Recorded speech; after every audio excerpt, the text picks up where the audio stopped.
자, 모두 자리에서 일어나셔서 11월 21일 추수감사주일 예배를 하나님 앞에 드리겠습니다. 함께 임예송 하겠습니다.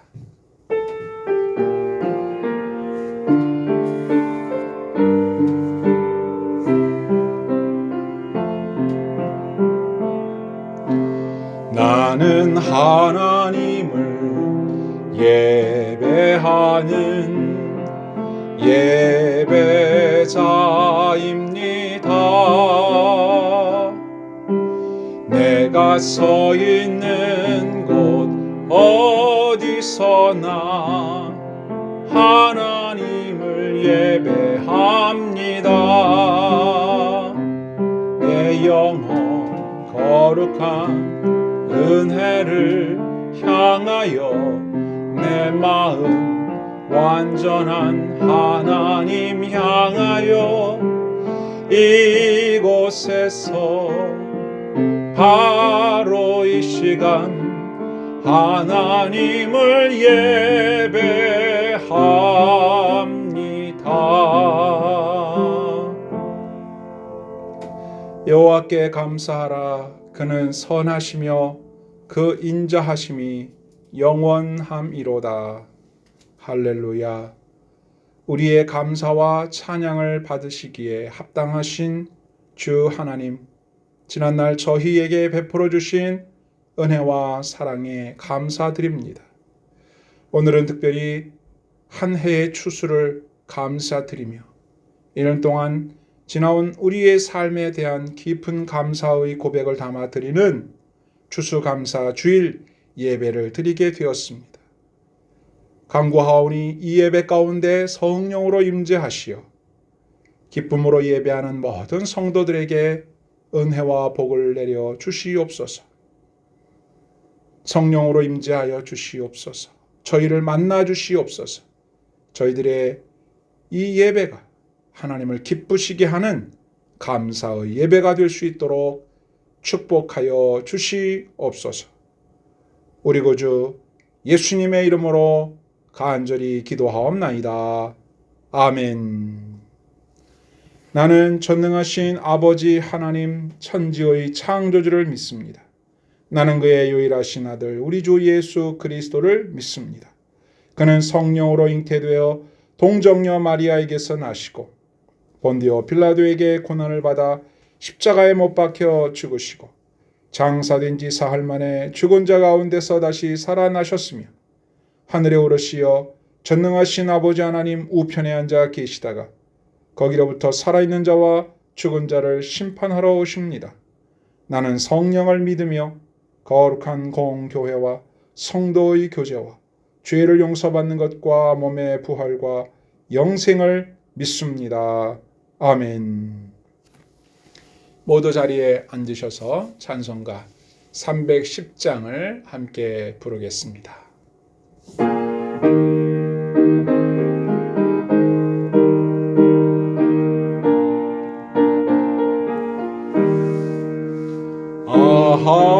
하나님의 은혜로 있을 데 없는 자 왜 구속하여 주는지 난 알 수 없도다. 내가 믿고 또 의지함은 내 모든 형편 아시는 주님 늘 보호해 주실 것을 나는 확실히 아네. 왜 내게 굳센 믿음과 또 복음 주셔서 내 마음이 항상 편한지 난 알 수 없도다. 내가 믿고 또 의지함은 내 모든 형편 아시는 주님 늘 보호해 주실 것을 나는 확실히 아네. 왜 내게 성령 주셔서 내 마음 감동해. 주 예수 믿게 하는지 난 알 수 없도다. 내가 믿고 또 의지함은 내 모든 형편 아시는 주님 늘 보호해 주실 것을 나는 확실히 아네. 주 언제 강림하실지 혹밤에 혹낮에 또 주님 만날 그것도 난 알 수 없도다. 내가 믿고 또 의지함은 내 모든 형편 아시는 주님 늘 보호해 주실 것을 나는 확실히 아네. 우리 다 함께 기도하겠습니다. 기도하실 때 유석기 집사님 기도 인도하겠습니다. 우리 삶의 인도자 되신 하나님 감사합니다. 저희들의 지난 삶을 주님의 뜻대로 인도하시고 저희들의 기도와 간구를 들어서 합력하여 선을 이루게 하심을 감사합니다. 저희들은 믿음이 연약하고 세상 속에서 살아가는 나약한 인간이기에 저희 욕심대로 뜻대로 삶이 이루어지지 않았다고 투정 부리고 믿지 않는 자들처럼 악하게 살았음을 고백합니다. 주님, 저희들의 이 연약함과 악함을 회개하오니 용서하여 주시길 바랍니다. 주님, 이제 한 해의 수확을 기뻐하는 추수감사절을 맞아 저희들의 삶을 되돌아봅니다. 주님, 무엇보다 우리들의 욕심대로 우리들이 원하는 대로 되지 않았음을 감사드립니다. 우리들의 욕심이 아닌 주님의 선하신 인도하심과 계획으로 말미암아 지금 저희들의 삶이 주 안에서 평안하고 감사할 거리가 넘치는 줄로 믿습니다. 주님, 저희들에게 기도할 수 있는 믿음을 주시고 말씀을 읽을 수 있는 시간과 육체를 허락하시고 이렇게 주님의 성전에 나와 예배 드릴 수 있는 믿음과 건강을 허락하심을 감사드립니다. 주님, 이처럼 지나간 시간들 무엇 하나 주님의 은혜가 아님이 없으며 오로지 전능하신 주님의 은혜와 공율로 말미암아 저희들이 살아올 수 있었음을 고백합니다. 주님, 진정 저희들 삶의 주인이 되어주심을 감사드립니다. 지금까지 인도하신 하나님, 이제 올 한 해 남은 시간도 주님께 맡깁니다. 우리 바닥의 성도들 각자의 기도가 응답되는 시간 되게 하시고 그 상한 심령이 위로받게 하시고 믿음이 주님 안에서 반석 위에 설 수 있게 하여 주시길 바랍니다. 주님, 올 한 해 코로나로 인하여 바다교회의 활동이 많이 위축되었었습니다. 예배와 찬양과 기도의 생활이 많이 부족하였음을 고백합니다. 주님, 이제는 코로나로부터 벗어나 마음껏 펼쳐 예배할 수 있도록 저희들의 발걸음과 손길을 축복하여 주시길 바랍니다. 주님, 저희들의 인간적인 능력은 너무나도 약하여 주님께서 맡기신 이 사역을 능히 감당할 수 없사오니 주님께서 능력을 더하여 주시고 믿음의 동역자들을 보내주사 이 교회가 차고 넘치도록 더하여 주시길 바랍니다. 그리하여 이 교회가 믿는 신자의 수가 더하여져 부흥하는 교회, 믿음의 반석 위에 서는 교회 되게 하여 주시길 바랍니다. 주님, 저희 바다교회 어린 자녀들을 기억하시어 바른 믿음을 가진 진실한 성도로 자라날 수 있도록 주님께서 바른 길로 인도해 주시길 바랍니다. 저희들에게도 능력을 더하시어 주께서 맡기신 이 어린 양들을 바른 길로 인도하는 믿음의 본이 될 수 있게 하여 주시길 바랍니다. 주님, 저희 성도들을 인도하시는 담임 목사님을 강건케 하사 저희 성도들을 말씀과 기도로 양육하게 하여 세상 사람들과는 다른 바른 믿음을 가진 신자로 이끌 수 있게 하여 주시옵소서. 주님께서 능력을 더하여 주사 주의 말씀을 전할 때 듣는 자마다 말씀의 결실을 맺을 수 있게 하시고 주님의 성령이 임하여 주시길 바랍니다. 그 가정 또한 축복하여 가족들에게 건강을 허락하시고 자녀들에게 축복을 더하여 주시길 바랍니다. 주님, 이 시간 바다교회 성도들과 함께 하시어 이 예배가 주님께서 즐거이 받으시는 예배되게 하시고 어느 곳에 있든지 같이 예배드리는 성도들에게 주님의 성령이 임하여 주시길 바랍니다. 예배의 시종을 주님께 맡기며 주님 홀로 영광 받으시옵소서. 예수님의 이름으로 기도드렸습니다. 아멘.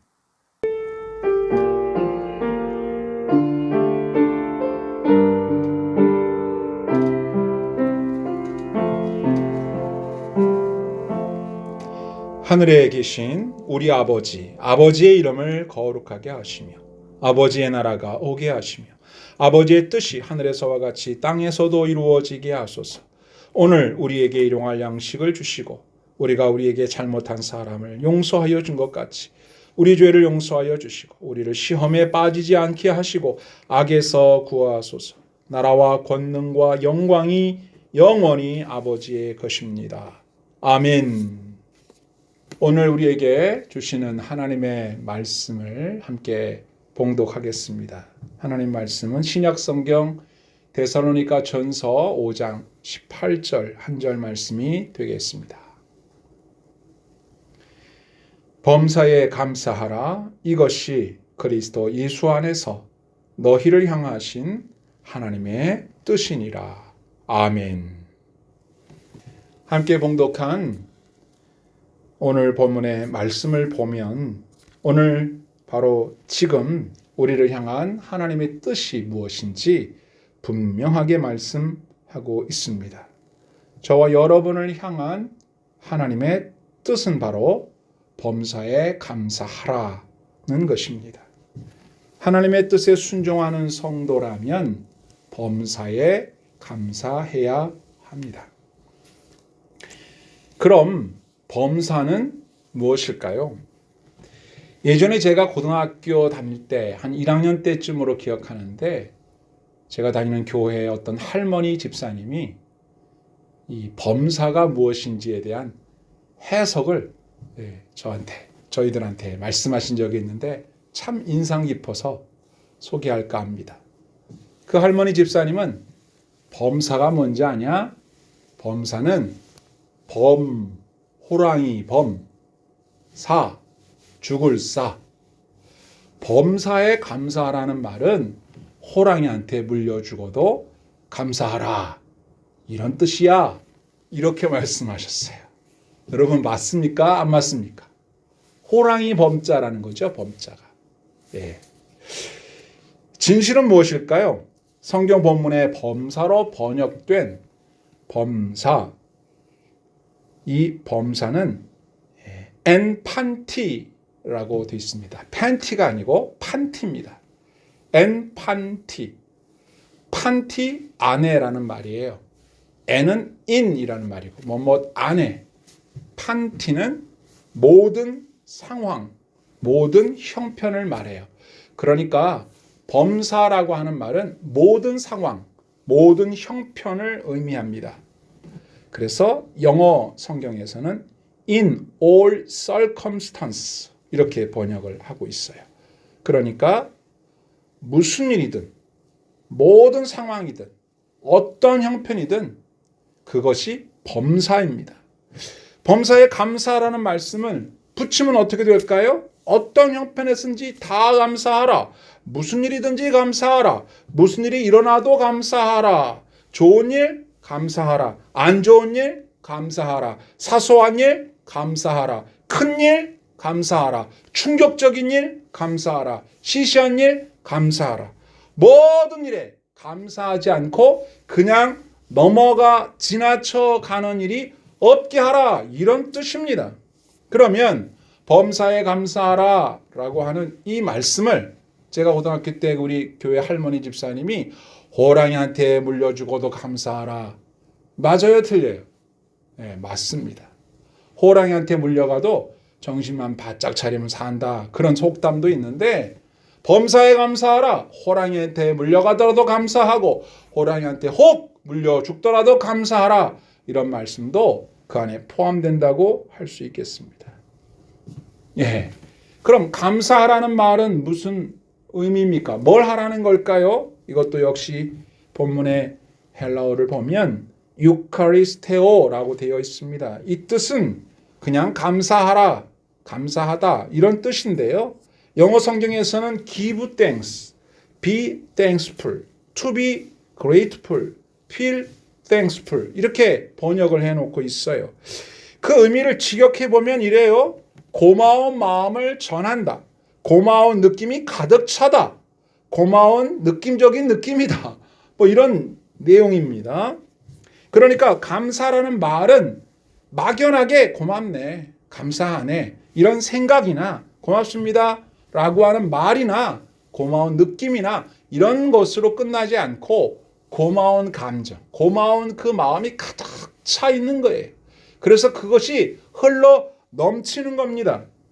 그러니까 감사하라 이 말씀은 말로만 감사하라, 생각으로만 아이 고맙네, 느낌으로만 참 고마운 느낌이야 이렇게 끝나는 단어가 아니라 보다 적극적으로 행동하게 하는 말씀입니다. 그러니까 고마운 마음이 있으면 말로 표현을 해야 되고 고마운 마음이 있으면 그것을 바깥으로 이렇게 표출을 해서 고마움의 상대를 향하여 내 마음이 전달되도록 해야 하는 거예요. 정말로 고맙다면, 감사하다면 멈춰서는 안 됩니다. 그 생각과 감정에서 마음이 가득하게 흘러넘쳐 그에까지 이 마음이 전달되도록 하는 것이 감사하라입니다. 그러니까 범사의 모든 일에 어떤 일이든 그 일 속에서 고마운 마음을 느끼고 고마운 생각을 하고 그것을 겉으로 가득 찬 것이 겉으로 흘러나와서 우리의 감사를 받기 원하시는 하나님께 전달되게 해야 된다.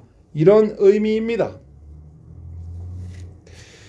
자, 그러면 어떻게 감사하는 건지 구체적으로 알기 위해서 성경에 나타난 우리의 믿음의 선조들이 어떤 식으로 감사했는지를 보면 좋은데 적당한 말씀이 있어서 소개하려고 합니다. 시편 116편에 있는 말씀을 읽어보면 처음부터 끝까지 쭉 읽어보면 딱 알 수 있는데 그 중에 몇 구절만 읽어보자면 12절입니다.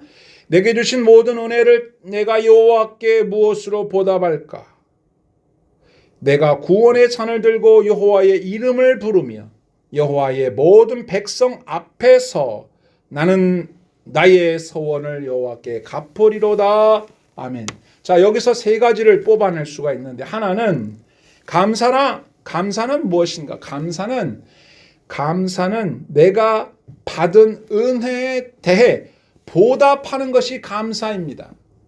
감사한다는 것은 보답하는 거예요. 본문 12절에 내게 주신 모든 은혜를 내가 여호와께 무엇으로 보답할까? 하나님께 받은 그 은혜를 내가 하나님께 어떻게 하면 보답할 수 있을까?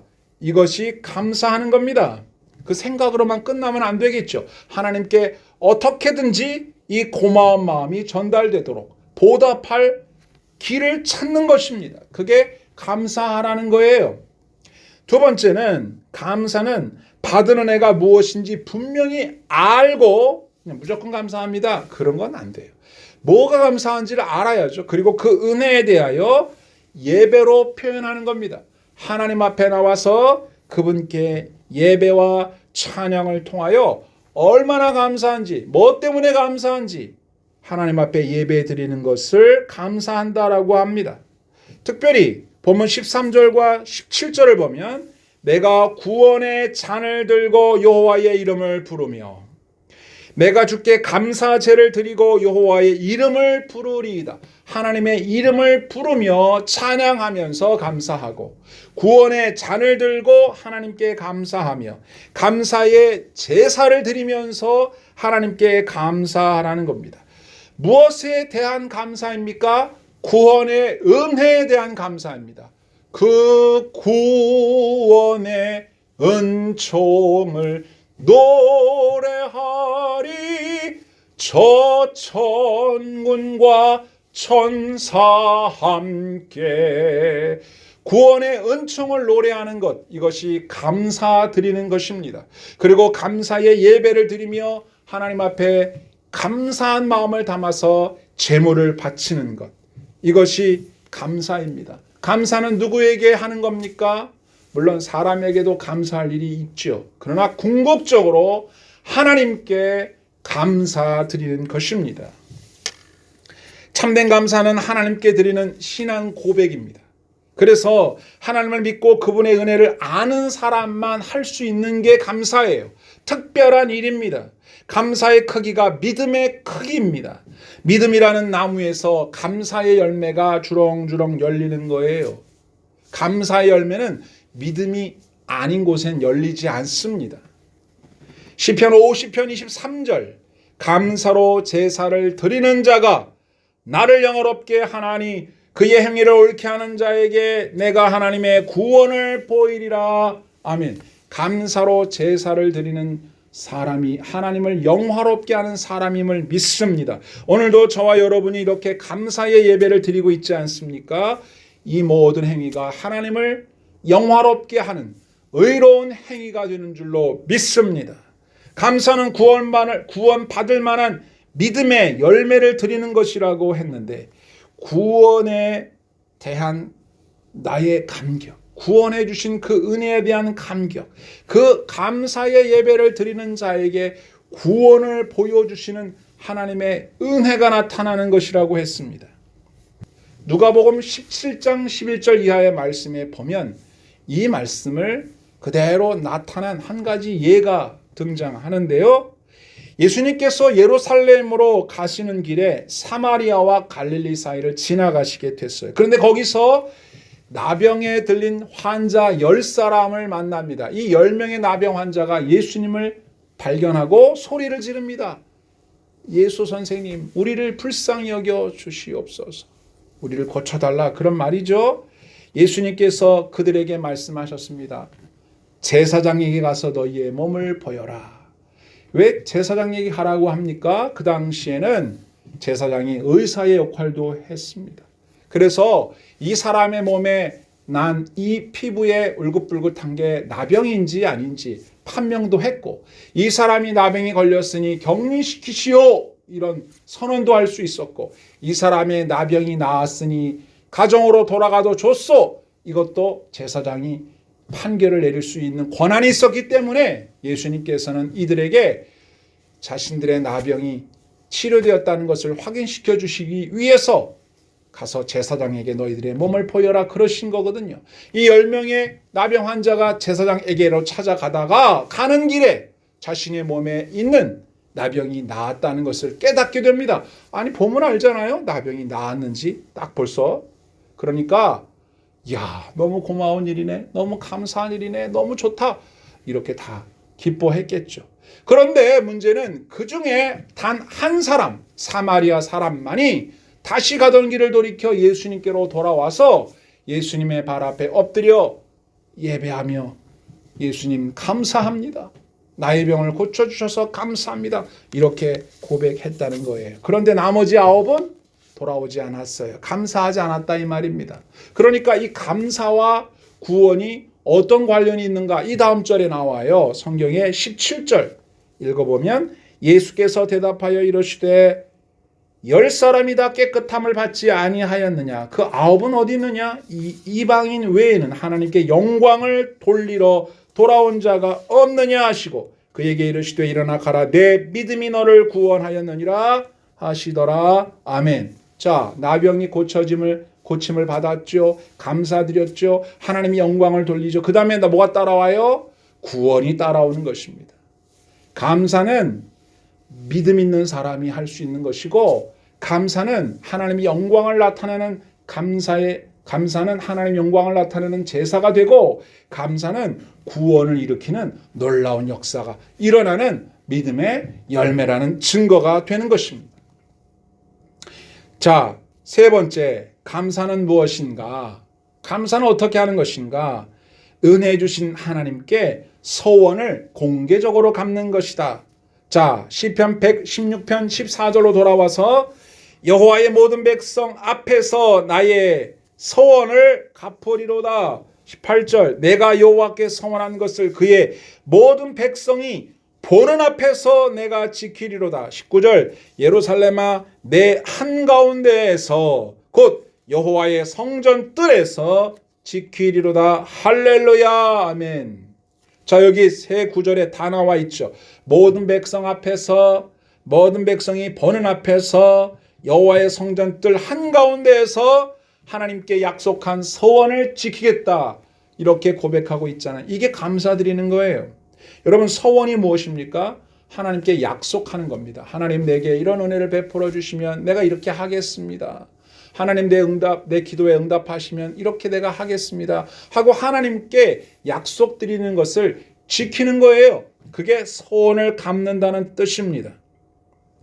여러분, 하나님께서 우리에게 은혜를 베풀어 주셨음을 믿고 감사드리는 것이 소원을 갚는 것의 출발입니다. 하나님이 내 기도에 응답했다는 믿음이 없는데 어떻게 갚아요? 하나님 어떻게 된 거예요? 내 기도 빨리 응답해 주세요. 기다리고 있는데 무슨 소원을 갚겠어요? 하나님이 내 기도에 응답해 주셨다는 확신과 현상, 상황이 이미 확인되었기 때문에 내 약속을 지키겠다. 하나님께 한 약속을 서원을 갚아드리겠다고 고백하는 거 아니겠어요? 어떻게? 모든 사람이 다 보는 앞에서, 모든 백성의 눈앞에서, 예배당에 나와서, 성전 가운데에서 다른 사람 다 알도록 하나님이 내게 이런 은혜를 베풀어 주셨습니다. 하나님께 감사합니다. 이렇게 서원을 갚겠다. 이게 감사드리는 거예요. 그냥 혼자 감사해. 하나님이 내게 은혜를 베풀어 주셨지. 근데 아무도 몰라. 내가 하나님의 은혜를 받아서 이렇게 살고 있습니다. 아무도 몰라요. 기도했는데 응답 받았습니다. 자기만 알아. 다른 사람들은 몰라. 그 감사드리는 게 아니에요. 그냥 혼자 느낌적인 느낌. 감사드린다는 말은 적극적으로 내 안에 있는 하나님의 은혜에 대한 이 고마운 마음이 차고차고 넘쳐서 밖으로 철철철 흘러 넘쳐서 다른 사람들이 보도록, 다른 사람들에게 알려지도록, 다른 사람들에게 고백하면서 하나님의 영광을 드러내는 것. 한 명의 나병 환자가 고침받고 돌아와서 예수님에게 고백하고 감사드리는 것. 그 9명은 고맙지 않겠습니까? 인간적으로. 가만 생각해 보세요. 나병이 어떤 병입니까? 여러분 요즘으로 말하면 한센시 병이라고 하잖아요. 이 병은 오늘날에는 고칠 수 있습니다만 당시만 하더라도 못 고치는 병이에요. 한번 걸리면 격리되어서 그냥 죽는 거예요. 그런데 그 병에서 나음을 입었단 말이에요.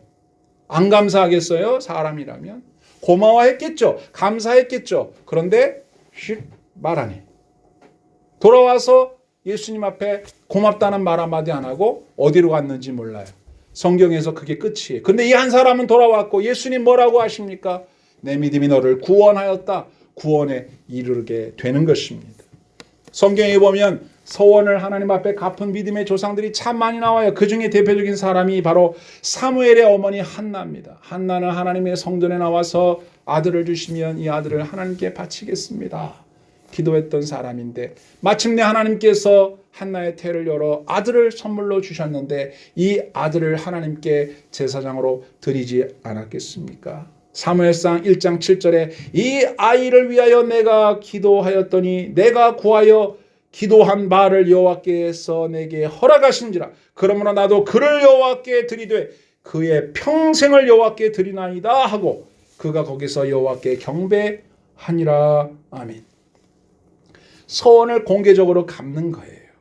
또 여러분 잘 아시는 다윗은 하나님께 받은 은혜가 너무 많고 너무 감사해서 그가 가지고 있는 모든 보물을 잘 이렇게 해서 하나님 앞에 예물로 바치는 귀한 일을 했다고 성경은 기록합니다. 역대상 29장 12절에서 부와 귀가 주께로 말미암고 또 주는 만물의 주제가 되사 손에 권세와 능력이 있사오니 모든 사람을 크게 하심과 강하게 하심이 주의 손에 있나이다. 우리 하나님이여 이제 우리가 주께 감사하오며 주의 영화로운 이름을 찬양하나이다. 나와 내 백성이 무엇이기에 이처럼 즐거운 마음으로 드릴 힘이 있었나이까. 모든 것이 주께로 말미암았사오니 우리가 주의 손에서 받은 것으로 주께 드렸을 뿐이니이다. 아멘. 다윗은 모든 백성들 앞에서 하나님이 내게 이 왕의 자리를 비롯한 모든 은혜를 베풀어 주신 분이라고 공식적으로 하나님께 감사를 드리고 있는 거예요. 그리고 그는 자신이 가지고 있는 귀한 것들을 잘 모아서 하나님의 성전을 지어 봉헌하려고 했었지만 하나님이 허락하시지 않자 아들 솔로몬 때에서 성전을 지을 수 있도록 잘 저축해 놓았던 사람이죠. 계속해서 역대상 29장 16절을 보면 우리 하나님 여호와여 우리가 주의 거룩한 이름을 위하여 성전을 건축하려고 미리 저축한 이 모든 물건이 다 주의 손에서 왔사오니 다 주의 것이니이다. 나의 하나님이여 주께서 마음을 감찰하시고 정직을 기뻐하시는 줄을 내가 아나이다. 내가 정직한 마음으로 이 모든 것을 즐거이 드렸사오며 이제 내가 또 여기 있는 주의 백성이 주께 자원하여 드리는 것을 보오니 심히 기쁘도소이다. 아멘. 다윗도 백성들도 이 모든 은혜가 하나님의 것이며 내가 성전을 봉헌하기 위해서 저축한 이 모든 것들도 결국은 다 하나님이 저에게 주신 겁니다. 우리가 건축 헌금을 드리면서 내가 가진 것으로 하나님의 전을 짓는다 이렇게 생각하면 안 되고 하나님이 나에게 성전 건축 헌금을 드릴 수 있는 힘을 주셨다. 주님이 내게 주신 것을 주님께 다시 드린다. 이런 고백을 할 수 있다면 얼마나 감사하겠습니까? 저와 여러분이 하나님의 성전을 위하여 자신의 것이 아닌 주께서 주신 것의 일부를 구별하여 기쁨으로 자원하는 마음으로 바칠 수 있는 은혜가 있기를 주님의 이름으로 축원합니다. 자, 그러면 오늘 우리의 삶 속에서 범사에 감사하는 삶을 구체적으로 실제적으로 어떻게 실행할 수 있을까? 세 가지로 살펴봅시다. 첫 번째, 좋은 일에 그냥 넘어가지 않고 감사하기. 자, 10명의 나병 환자를 치료하신 예수님은 그들이 돌아와 감사합니다. 그렇게 고백하기를 기대하셨어요. 그러니까 물어보신 거죠. 9은 어디 갔냐? 왜 너뿐이냐? 물어보신 거 아니에요? 오늘날도 물어보실 거예요. 내가 너한테 이런 은혜를 베풀었는데 왜 감사를 안 하냐? 기다리고 있단 말이에요. 고맙습니다. 이 말 듣고 싶으셔서. 감사합니다. 마음속에서부터 우러나오는 감사합니다라는 말을 하나님이 듣고 싶어 하시는데 감사를 안 해요. 그러면 하나님께서 어떻게 된 거지? 내가 베푼 은혜를 제가 그냥 속으로만 생각하고 만해? 아니면 정말로 고맙다고 생각은 하고 있는지 알 길이 없네? 이렇게 생각하신단 말이에요. 우리의 삶 속에 어찌됐든지 다른 사람들로부터 축하합니다라는 말을 들을 만한 일이 일어났을 거 아니겠어요? 그럼 그때마다 어떻게 해야 됩니까? 넘어가지 말고 하나님께 감사합니다. 그래야 된다 그 말이에요. 그런데 사람들은 그냥 우물쭈물 넘어가고 잊어버린단 말입니다. 그러면 안 된다고요. 주님이 오늘도 물으신다고요. 10명한테 은혜를 베풀었는데 9은 어디로 갔을까? 그 말은 감사하는 사람이 많다는 말입니까? 감사 안 하는 사람이 많다는 말입니까? 당연하죠. 안 하는 사람이 많다는 거예요. 실제로 여러분들은 하나님 앞에 감사하며 살고 있다고 생각하고 계신지 모르지만 따지고 보면 여러분들은 감사를 안 하고 계신다 그런 말입니다. 우리가 평소에 하는 말을 가만히 들어보면 감사할 일인데 감사를 표현하지 않고 그냥 넘어가는 경우도 많고 예배 시간에 드려지는 감사헌금을 이렇게 보면 감사헌금을 내는 사람들이 많지 않아요. 그것은 감사할 일이 있어도 그냥 넘어간다는 얘기입니다. 감사헌금을 드리는 분보다 안 드리는 분이 훨씬 많다는 것이죠. 그만큼 감사할 일이 없다는 얘기일까요? 감사할 일이 있어도 감사하지 않고 그냥 넘어간다는 얘기입니다. 아까 앞서 살펴보았던 것처럼 하나님이 내게 주신 그 은혜를 하나님께 무엇으로 보답할까 이렇게 생각하는 고민이 있어야 합니다. 받은 은혜에 대하여 어떻게 감사하면 좋을까? 어떻게 보답하면 좋을까? 이런 생각을 해야 하는데 그런 고민을 안 한다는 거죠. 오늘 저는 여러분과 제가 하나님 앞에 받은 은혜를 무엇으로 보답하면 좋을까? 이런 고민을 많이 하게 되기를 축원합니다. 고민이네. 받은 은혜가 너무 많아서 어떻게 이걸 보답할지 모르겠네. 걱정이야. 차라리 그런 걱정이 많아지길 축원합니다. 감사드릴 일이 많아지는 것이 행복한 삶 아니겠습니까? 하나님의 은혜에 대하여 예물을 드리고 기쁨을 나누며 행복한 소식을 사람들에게 전하는 복되고 행복한 일들이 계속 되어지는 것. 이것이 바로 하나님이 저와 여러분들에게 바라시는 행복한 일상이 아니겠느냐 하는 것입니다. 두 번째는 나쁜 일에도 그냥 넘어가지 않고 감사하기입니다. 범사에 감사하라는 이 말씀은 좋은 일이나 나쁜 일이나 다 감사하라는 그런 말씀입니다. 우리가 앞에서 살펴보았잖아요. 그런데 좋은 일에 감사하라는 것은 동의하겠는데 나쁜 일을 만난 것 같은데 여전히 감사하라는 말씀은 좀 너무한 거 아닌가? 너무 잔인한 거 아닌가? 어떻게 나쁜 일을 만났는데 감사를 하라고 하시나? 이런 의문을 가질 수도 있습니다. 그런데 성경으로 돌아가 보면 그 의문에 대한 해답이 명확해집니다. 오늘 우리가 읽고 있는 이 본문의 말씀은 바로 데살로니가 전서입니다. 이 말은 데살로니가 교회의 성도들에게 보낸 편지가 있었는데 앞에 보낸 편지, 나중에 보낸 편지가 있다는 거죠. 바로 앞에 보낸 편지라는 의미예요. 데살로니가 교회 성도들에게 보냈습니다. 바울 사도가 편지를 써서 보냈습니다. 범사에 감사하십시오. 하나님의 뜻입니다. 하나님께서는 바울 사도의 입을 통하여 하나님의 뜻을 전달하셨습니다. 범사에 여러분들에게 있어서의 범사는 어떤 범사입니까? 그 범사에 감사하십시오. 여러분 그런데 데살로니가 교회 성도들이 처한 환경이 어떤 환경인지 안다면 이 말씀을 들었을 때 어떤 기분일지 짐작할 수 있는데 데살로니가전서 3장 4절에 보시면 이렇게 되어 있습니다. 우리가 너희와 함께 있을 때에 장차 받을 환난을 너희에게 미리 말하였는데 과연 그렇게 된 것을 너희가 아느니라. 아멘. 이 무슨 얘기입니까? 바울 사도가 데살로니가 교회 성도들에게 복음을 전했을 때에 너희가 예수를 믿게 되면 앞으로 만사형통한다.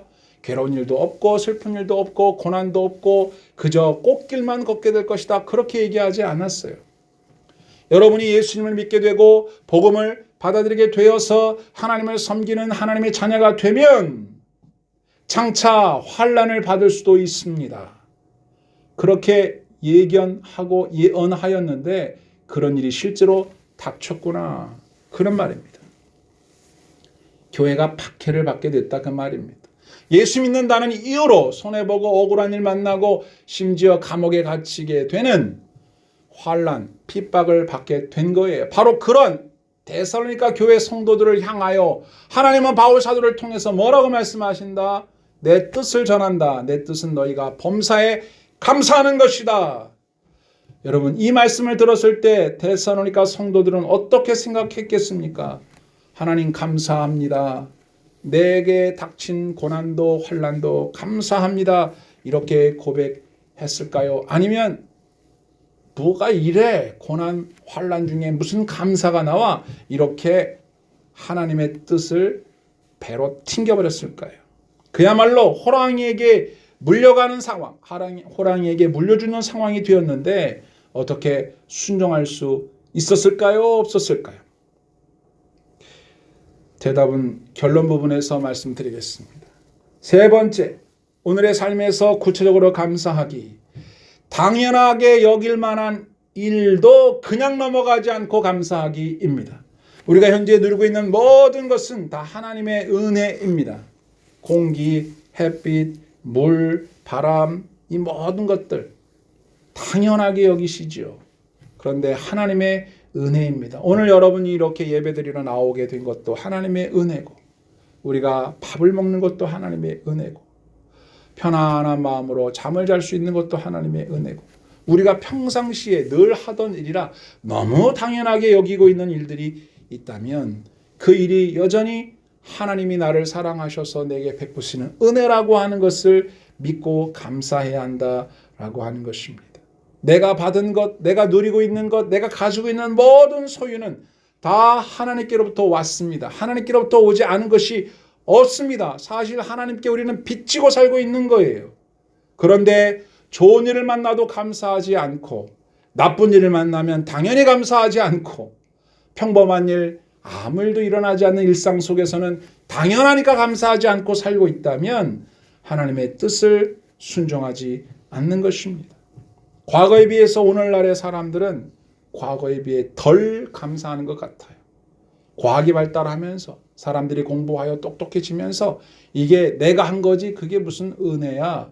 이게 뭐 이렇게 자연적으로 된 일이지 그게 무슨 하나님의 은혜야. 이렇게 하다 보니까 농사 짓고 이렇게 열매를 맺은 거고 햇빛이 이렇게 된 거지 그게 무슨 하나님의 은혜라고 추수감사 무슨 이런 소리를 하고 그래.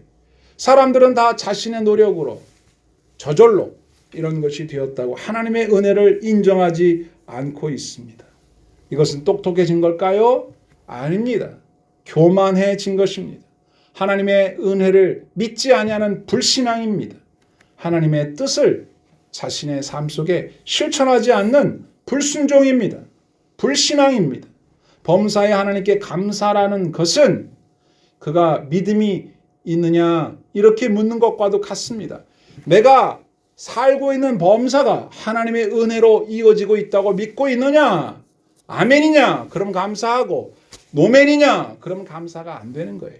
그래서 범사에 감사한다는 것은 신앙 고백이자 믿음의 나무에서 열리는 열매라고 하는 것입니다. 여러분, 이 모든 것은 하나님의 은혜입니다. 이렇게 고백할 수 있는 능력은 하나님을 믿는 믿음에서만 나온다는 사실을 생각하셔야 합니다.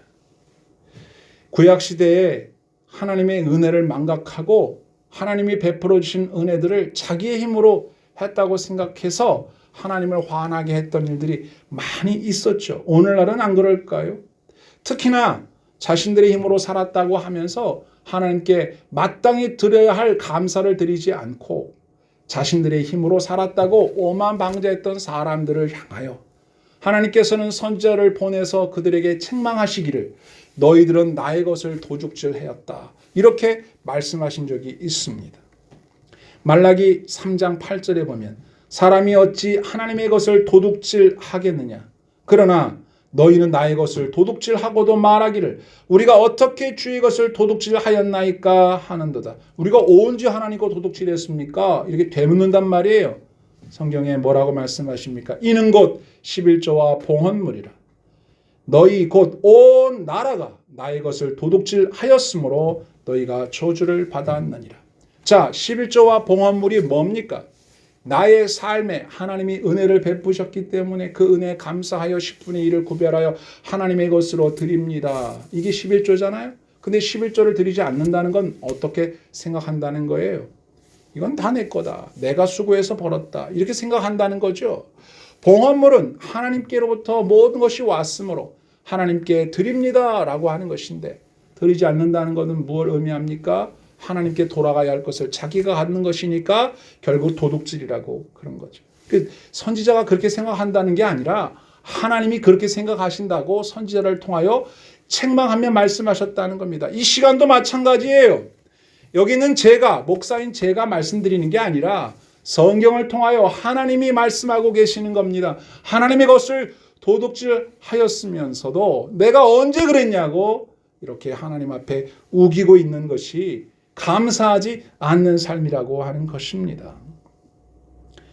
하나님께서는 책망하시면서 이제 회개하고 돌아와라. 그리고 이제부터 너희에게 내가 베풀어 주는 모든 사랑과 은혜를 내가 준 것인 줄을 알고 믿고 감사하며 남은 때를 살도록 해라. 앞으로도 내가 너를 잘 돌보아 주마. 이렇게 말씀하고 계십니다. 10절입니다. 만군의 여호와가 이르노라. 너희의 온전한 11조를 창고에 들여 나의 집에 양식이 있게 하고 그것으로 나를 시험하여 내가 하늘의 문을 열고 너희에게 복을 쌓을 곳이 없도록 붙지 아니하나 보라.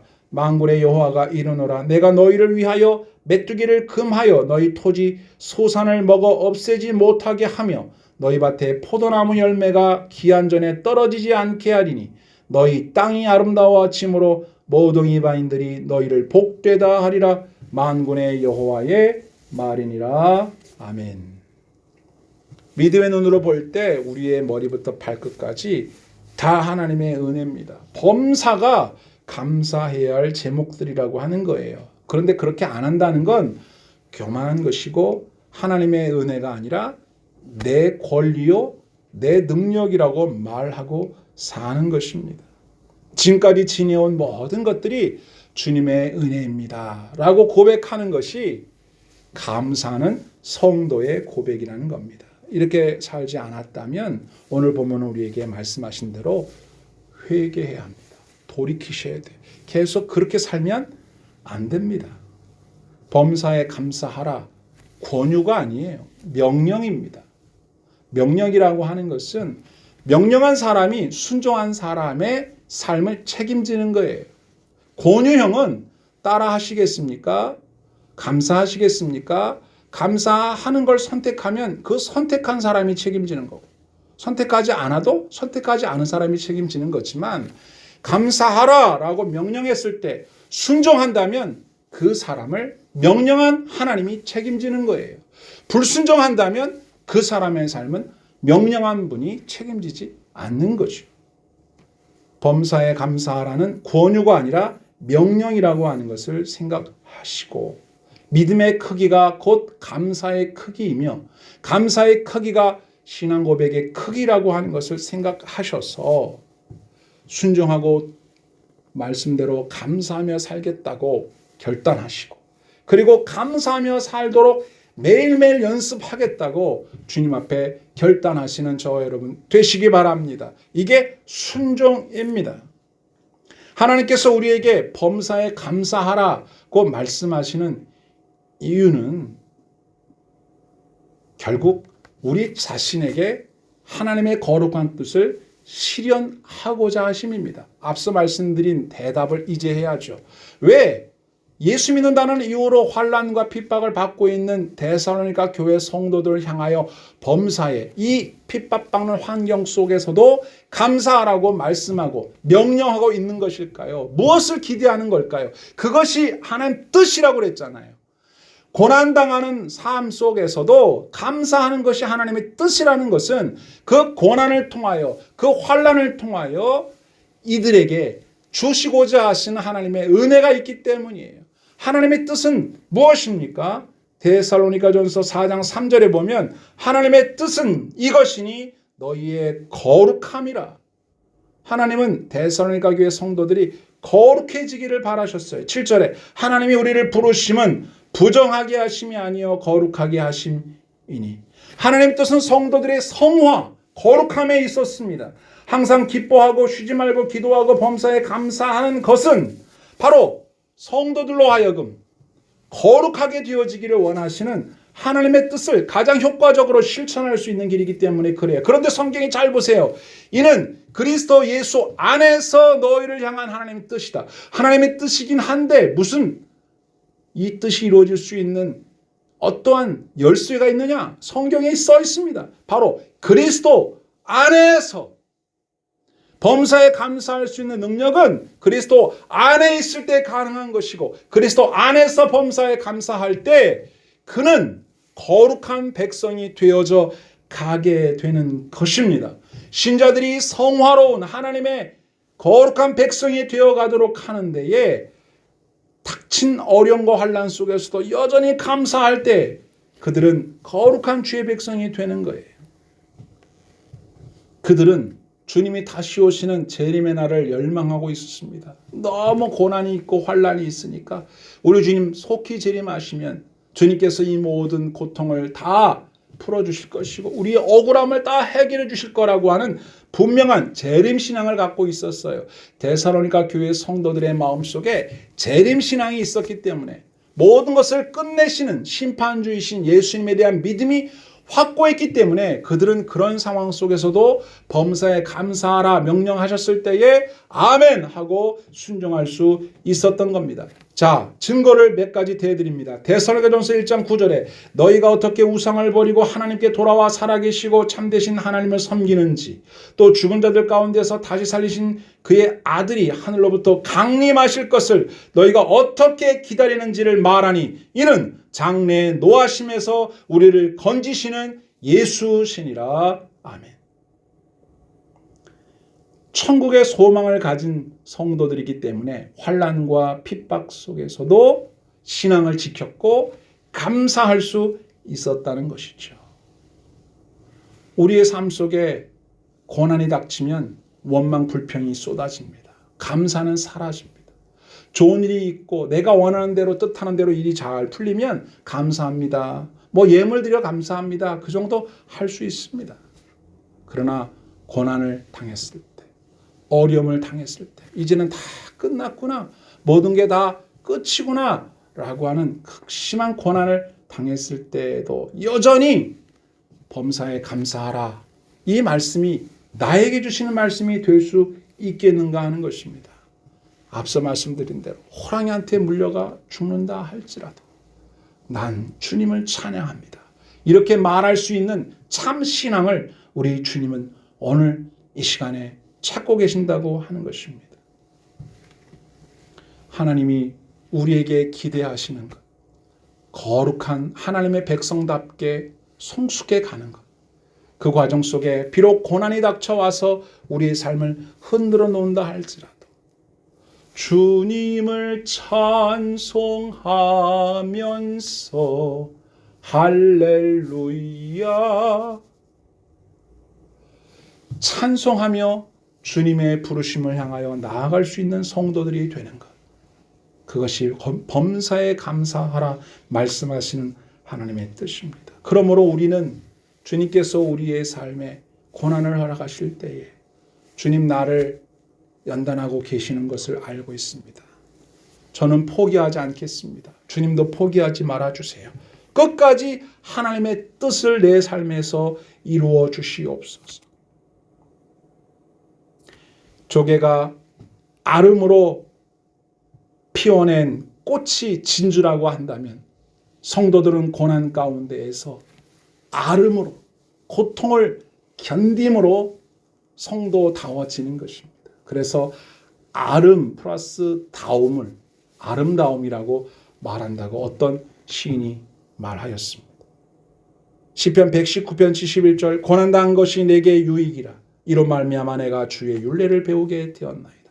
고난당한 것이 오히려 유익이 될 수 있는 것은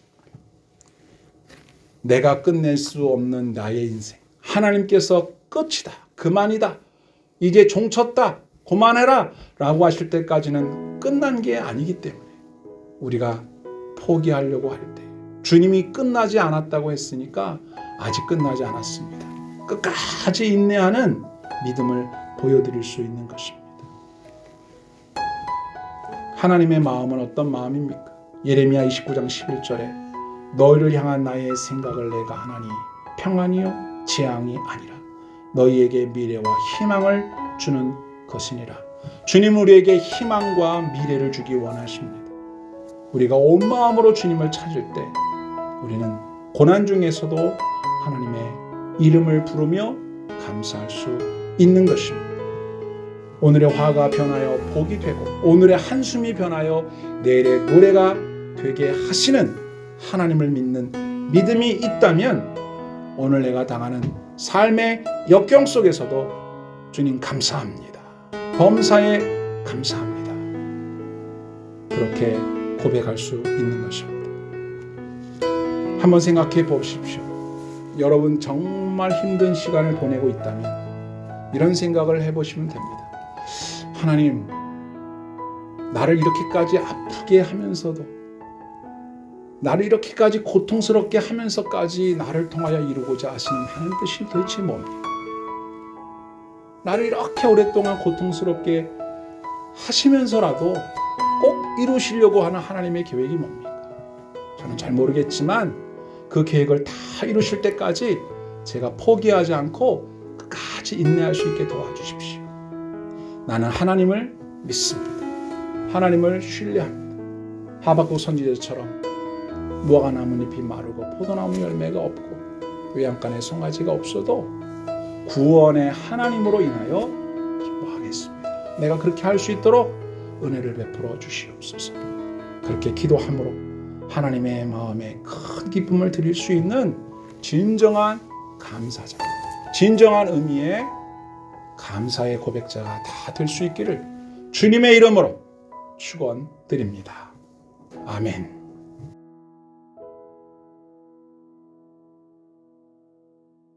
다 함께 찬송가 370장을 부르겠습니다.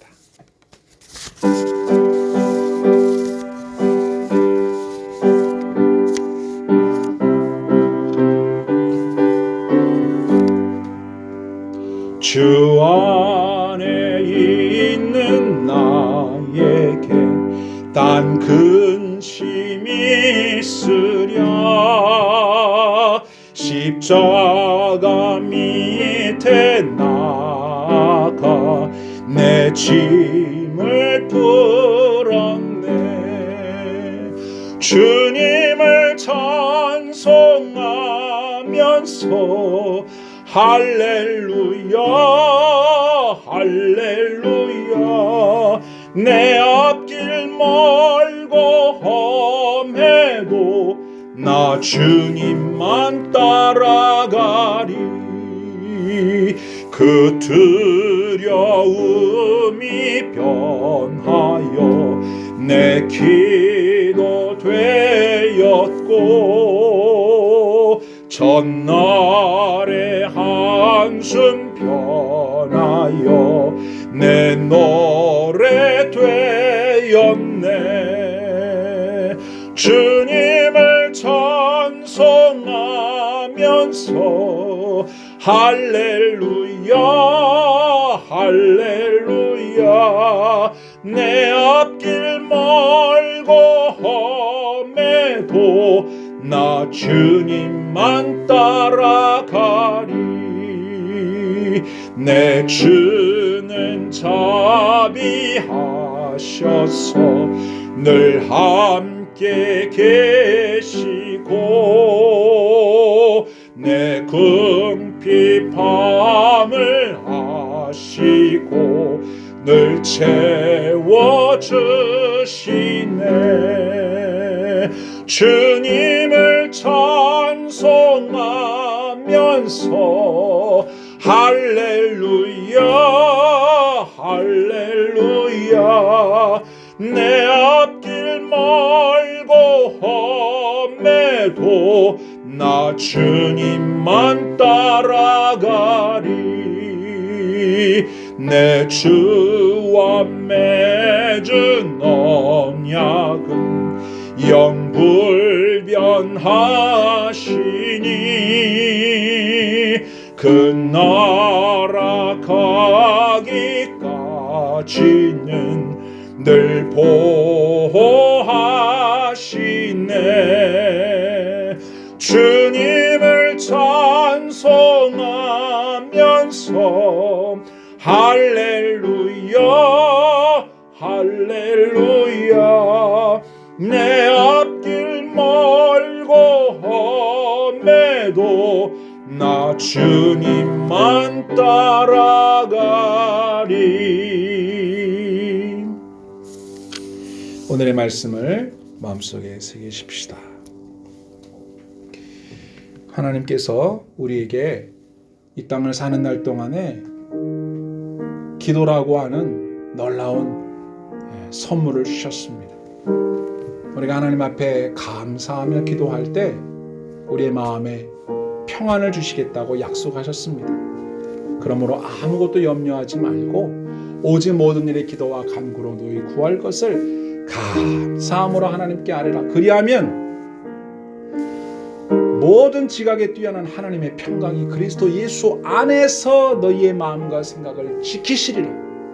우리가 그리스도 예수 안에 있을 때 염려하지 않을 수 있습니다. 그리스도 예수 안에 있을 때 두려워하지 않을 수 있습니다. 그리스도 예수 안에 있을 때 범사에 감사할 수 있습니다. 고난도 핍박도 혼란도 이길 수 있습니다. 좋은 일에 감사하는 것은 물론 당연하게 여기던 일도 감사할 수 있고 무엇보다 고난 중에서도 감사할 수 있는 삶을 살 수가 있습니다. 주님의 은혜가 아니면 내 힘으로 감사할 수 없습니다. 오늘 우리가 하나님 앞에 기도하기 원하는 것은 주님, 내가 주님 손 꼭 붙잡고 남은 때를 살기를 원합니다. 나를 통하여 주님의 거룩하심이 나타나기를 원하고 내가 주님의 손 꼭 붙잡고 살아서 거룩한 성도의 길을 완성할 수 있도록 끝까지 이 길에서 이탈하지 않도록 주님 손 붙잡고 가겠습니다. 주님 다시 오시는 그날에 고생했다, 수고했다, 잘했다, 축하한다 말씀하시는 주의 음성 듣기를 원합니다. 이 마음으로 살아서 주님의 영광 드러내기 원한다고 기도하는 저와 여러분 되기를 바랍니다. 함께 기도하겠습니다. 하나님 아버지, 오늘도 감사합니다. 저희들에게 생명을 주시고 영원한 하나님의 나라 천국을 소망하게 하여 주시니 감사합니다.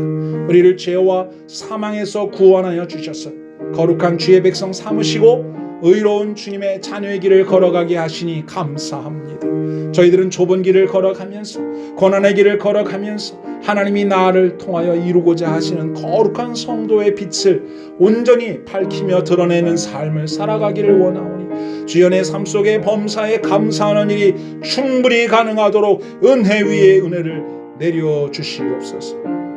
데살로니가 교회 성도들과 같이 주님이 다시 오시는 재림의 날을 소망하며 현재 닥친 고난의 때를 믿음으로 견디며 인내하게 하여 주옵시고 내게 일어난 모든 일들 가운데 하나님의 섭리를 발견할 줄 아는 눈이 있게 하여 주시고 내게 닥쳐오는 모든 일 속에서 하나님의 거룩한 손길을 볼 줄 아는 믿음의 눈이 열리게 하여 주옵소서. 범사에 감사하라. 이 말씀을 마음속에 굳게 새기고 이 말씀 순종하며 살아가길 원하며 그리스도 안에 있는 하나님의 뜻을 실천하며 순종하는 거룩한 성도의 빛을 비추며 살게 하여 주옵소서. 오늘도 추수감사 예배로 모여 예배한 모든 성도들에게 복을 내려 주시고 저들의 삶 속에 범사에 감사하는 은혜가 있게 하여 주옵소서. 모든 일에 하나님의 은혜가 담겨져 있음을 믿고 원망, 불평, 두려움과 염려를 다 내어버리고 감사와 기쁨으로 남은 때를 살아 승리하는 주님의 백성들이 되게 하여 주옵소서. 이 모든 기도를 우리 구주 예수님의 이름으로 간절히 기도하옵나이다. 아멘. 모두 자리에서 일어나셔서 하나님 앞에 감사의 예물을 올려드리겠습니다.